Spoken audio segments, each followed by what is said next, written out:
In this video, I'm going to show you how to receive a payment from a customer in Bill.com. Now, the first way you could do this, of course, is to create and send an invoice. So if you want to know how to do this, go to Invoices down here and then click on All Invoices and create an invoice. From here, you can, of course, create your invoice and send it. And of course, whenever you do this, that way you'll be able to receive a payment when a customer pays that invoice.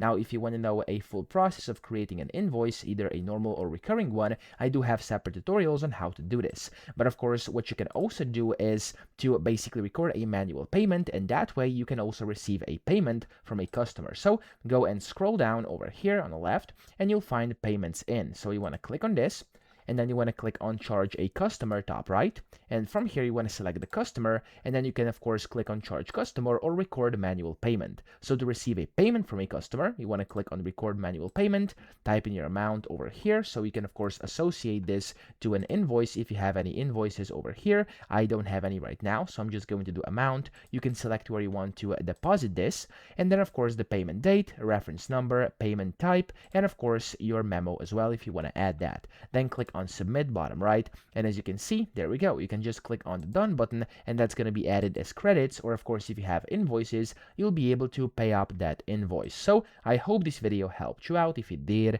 please subscribe to the channel and help me out as well.